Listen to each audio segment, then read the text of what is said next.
South Koreans gathered in the streets of Seoul to celebrate the Constitutional Court's decision to remove President Yoon Yeol from office over his illegal attempt to impose martial law. The top judicial body thus upheld the parliament's decision and ended the country's worst political crisis in decades.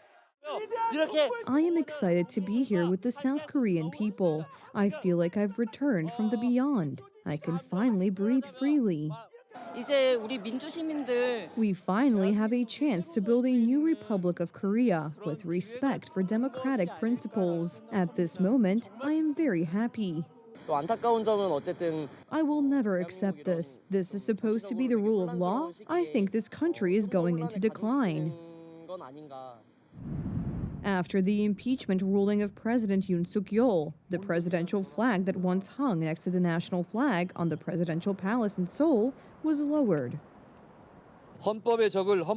I am deeply grateful for the wise and historic decision of the Constitutional Court. The citizens who stopped the armored vehicles on the night of December 3rd, who ran to the parliament to block the military imposing martial law, can now rest easy. Lawyers of the ousted president have criticized the court's decision, describing it as unlawful and politically motivated.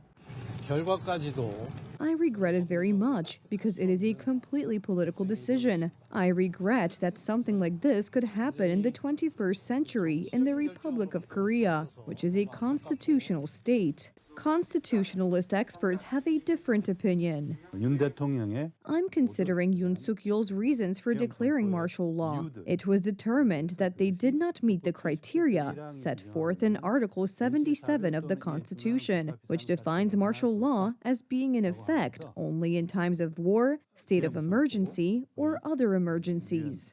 According to the law, in offices, ministries, military bases, and command centers across the country, Yoon's portraits will be removed, destroyed, or burned. Yoon's unconstitutional and illegal declaration of martial law is considered a betrayal of the trust placed in him by the majority of people who elected him president.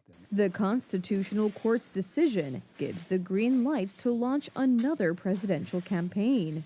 I think the ruling is a message to every next president. If you abuse your power against the will of the people, you can be removed in the name of the people.